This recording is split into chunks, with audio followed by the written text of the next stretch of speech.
Friday morning, President Trump will travel across the country to Anchorage, Alaska for a bilateral meeting with Russian President Vladimir Putin. The brutal war between Russia and Ukraine broke out under Joe Biden's incompetent leadership, but President Trump is determined to try and end this war and stop the killing. As a DC resident of 15 years, I lived on Capitol Hill. I witnessed so many muggings and so much theft. I lost track. I was carjacked. I have murders on my Ring camera and mass shootings. I witnessed a woman on my block get held up at gunpoint for $20, and my house was set ablaze in an arson with my infant child inside. And so to any reporter that says and lies that DC is a safe place to live and work, let me just say this. Thank you. Thank you for making this city safe, because no parent should have to go through what my family went through, having the fire department rip open their door to save their infant child. And so thank you for your work on securing this city. My question to you is this: Nancy Pelosi has attacked the president for deploying the National Guard to the city, saying that it is to cover for his incompetence. Hillary Clinton has also attacked the president for securing the city of Washington, D.C. I'd like to get your response to Nancy Pelosi and Hillary Clinton. Sure. Well, first of all, Benny, I'm so sorry that happened to you and your family. There have been, unfortunately, far too many victims of crime in this city, and I know the majority of residents in the District of Columbia agree with you. In fact, a new poll from the Washington Post I was reading this morning, this was released in May of 2024, so it's quite funny how many of you in the media agreed with what the president was saying yesterday, but now once the president says it, many of you are disagreeing with him. But this poll released by the Washington Post found that 65% of district residents think crime is an extremely serious or a very serious problem, and this was up from 56% last year. So the concern that you share with so many other residents in the District of Columbia is real, and that's why this president is taking action to address it. To get to the heart of your question, I think it's despicable that Democrats cannot agree that we need more law and order in a city that has been ravaged by violence, crime, murders, property theft. This should be a winning issue for all Americans. I don't understand. It's just anything President Trump does, the Democrats want to disagree with. I think the president would love to work with Democrats on this issue to bring law and order to America's cities, but unfortunately they have failed, and that's why he's taken this historic action to federalize the National Guard. And as you're seeing from last night's numbers, we already have seen success. We are removing violent offenders, we are arresting criminals, and we are removing drugs and firearms off of the streets of the city to make it safer for all of its residents. Just a very quick follow-up to that. Regarding the Putin and President Trump summit on Friday, why not invite Ukrainian President Zelensky to that summit? I know the president said yesterday that he planned to speak with him right after the summit and even before, but why not invite Zelensky, and whose decision was it to not invite him? Was it the president or was it President Putin? Well, this meeting came about because the president of Russia asked the president of the United States to meet through his special envoy, Steve Witkoff, who, as you all know, traveled to Russia to have a conversation with Putin at his request. And so the president is agreeing to this meeting at the request of President Putin.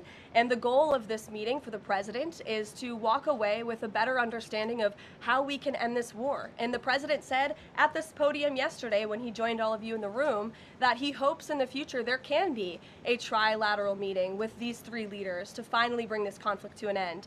But this administration has really used every lever, has taken every measure to achieve peace through a diplomatic solution.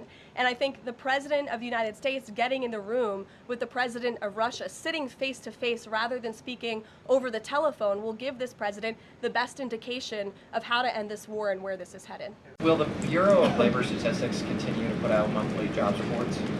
Well, look, what I'll tell you about the Bureau of Labor Statistics, I believe that is the plan, and that's the hope, and that these monthly reports will be data that the American people can trust. As you know, the Bureau of Labor Statistics has made massive revisions after the last several points reports that they have put out. And there has certainly been a decline in the quality and the reliability of data coming from the Bureau of Labor Statistics, and there's been an increase in revisions. And this president and the administration is finally tackling this problem that so many have talked about, and the president is actually doing something about it. We need to restore new leadership that we can trust. As you know, the president has appointed someone new to take over the BLS, and so we need to look at the means and the methods of how the United States is acquiring this very important data, and all of that is going to be done, and the goal, of course, is to provide honest and good data for the American people to make very important economic decisions. Vladimir Putin says he wants Russia to hold on to Russian-occupied territory in eastern Ukraine. Is the White House at all concerned about the messaging that potentially giving over or allowing for Russia to maintain its occupied territory in eastern Ukraine, what that might say to other U.S. adversaries like China? Look, right now, the President of the United States has done more to end this war than his predecessor, Joe Biden, who allowed this war to take place. This war, don't forget, happened at the result of the weakness and the incompetence of the previous administration. And so the president inherited this conflict, and he is determined to end it. And it's a very complex and complicated situation. As for the details of the plans that have been kind of tossed back and forth, I won't get into those, and I will let the President of the United States discuss those plans with the President of Russia, with our European allies, and the President of Ukraine, Zelensky himself. Is there a timeline for the security operations here in D.C., and also is there going to be an immigration component to this, and what would that look like? Look, if law enforcement officers encounter a criminal in this city, and they are an illegal alien, of course the appropriate measures to detain and deport that individual will be taken, as they should. No city should be a sanctuary for anyone other than law-abiding American citizens, and that has been the position of this administration since day one. As for the timing, we will reevaluate and reassess and make further decisions after this 30-day period is up. But within these 30 days, our entire focus is making sure that this is the most efficient operation possible, and that we are removing as many criminals from the streets, and we are cleaning up DC as best as we can, and working with the Metropolitan Police Department to do that. I know the mayor just spoke several minutes ago. I was watching her on television, and she said that an increase in law enforcement officers on the streets will be helpful to deter crime in this city, and we look forward to working with these brave men and women of the Metropolitan Police Department to remove criminals off of our streets and to keep law-abiding citizens in the district safe. Also, completely unrelated topic, regarding the president's efforts in Washington, D.C., do you have any specifics about how homeless people will be dealt with, where they would be moved to? What does this look like? I do, yes, and it's an important question, so thank you for raising it. The Metropolitan Police Department, with the support of the new federal agencies who have been surging on the streets of the District of Columbia, are going to enforce the laws that are already on the books here in Washington, D.C. For far too long, these laws have been completely ignored, and the homelessness problem has ravaged the city. So D.C. Code 22-1307 and D.C. Municipal Regulation 24-100 give the Metropolitan Police Department the authority to take action when it comes to homeless encampments. So homeless individuals will be given the option to leave their encampment, to be taken to a homeless shelter, to be offered addiction or mental health services, and if they refuse, they will be susceptible to fines or to jail time. Again, these are pre-existing laws that are already on the books. They have not been enforced, which is part of the reason for this federalizing of the National Guard to bring in this assistance for law enforcement. While we are targeting criminals and trying to remove criminals off of the streets, we also want to make DC safe and beautiful, and that involves removing mentally disturbed individuals and homeless encampments as well. So we will be using these regulations and code that already exists to clean up our streets. And my question involves Russiagate. A whistleblower alleges that then Congressman Adam Schiff approved leaking classified information to smear President Trump's image during the Russiagate scandal. Does the president plan to investigate Adam Schiff, and what would accountability look like if more information confirms this report?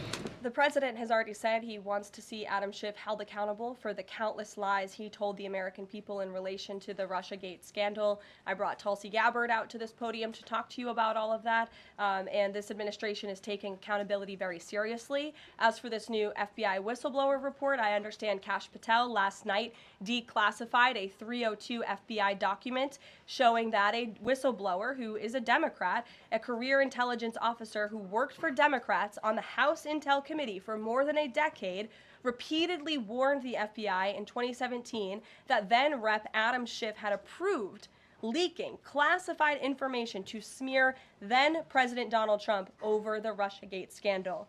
This is obviously a bombshell whistleblower report. Hopefully more people in this room will cover it as such. And I have a quote from the FBI director for all of you. He has said this: "For years, certain officials used their positions to selectively leak classified information to shape political narratives. It was all done with one purpose: to weaponize intelligence and law enforcement for political gain.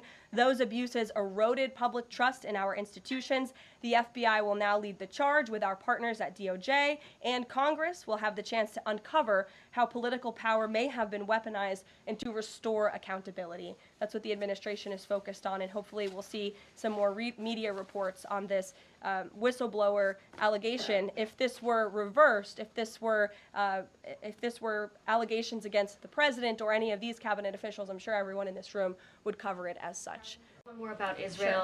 I know the president has had a call with Prime Minister Netanyahu recently. Netanyahu is planning to seize the remainder of Gaza City.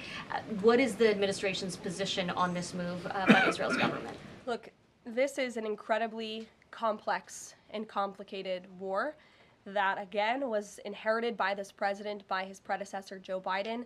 October 7th was one of the worst days in history. We saw innocent people slaughtered, murdered, kidnapped by Hamas terrorists.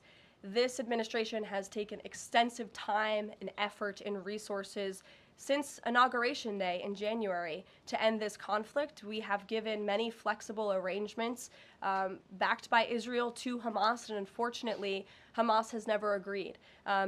Looking ahead, I will let the president speak on where he sees this going, but this is, of course, an incredibly complex and complicated situation. The administration has made our goal clear. We want to see this conflict end. We want to see the hostages released, and we've tried. The president and his national security team have given extensive effort and time to doing that. So first, we've had small businesses tell us that it's not foreign exporters who are eating the tariffs, it's them. And they've held off on raising prices, but soon they're going to have to raise prices. What is the White House's message to them? The White House's message to our small business owners across the country is you have never had a better ally or friend or supporter in this White House than President Donald Trump, who is a businessman himself, who understands your concerns, and who wants to restore wealth back to our country through the powerful use of tariffs. And that's what he's focused on doing, while simultaneously driving down costs. You have to remember, we are 6 months into this administration, and we had a president who had no business experience, had no idea what he was doing, and who funneled billions of wasteful spending dollars into our economy, which created the worst inflation crisis in a generation. Now this president is focused on tackling inflation, deregulating, cutting costs, cutting red tape to make it easier for small business owners to thrive. And again, the economic indicators show that we are moving in the right direction. In January, when this president showed up to the White House, the 6-month annualized core inflation rate was 3.7%. Today, 6 months later, the 6-month annualized core inflation rate is 2.4%. So we are trending in the right direction.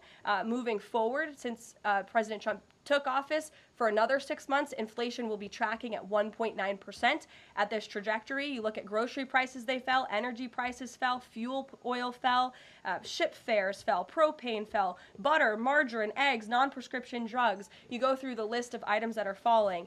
And then I would also point to that report this morning showing that small business optimism has reached a 5-month high. So look, we inherited an economic mess from the previous administration, but this administration is focused on fixing it every day. And part of that is signing the largest tax cuts into law to put more money back into the pockets of these small business owners. In light of reports that ICE agents detained a 15-year-old student with disabilities outside an LA high school, even leaving bullets on the sidewalk, how does the Trump administration plan to ensure parents that their children can return to school without fear of being wrongfully detained or endangered by federal agents? Where'd you see that report? LA Times. Okay, well, I'll have to look into the veracity of that report. I read the LA Times almost every single day, and they are notorious for misleading the public. I'm sure there's more to that story than the way that you just characterized it. This administration wants to ensure that all school children across the country in every city, from Los Angeles to DC, can go to school safely. And that's part of this administration's effort to federalize the National Guard in Washington, to ensure that ICE is removing child predators. I just read you a list of a handful, just a handful, of the hundreds of thousands of child predators that this administration is removing off of the streets of Los Angeles and every other community across this country, because we want to ensure this is a country where American school children can be safe, where they can prosper, and where they are not threatened by violent criminals, whether they are illegal or whether they are American citizen homegrown criminals, as this president calls them.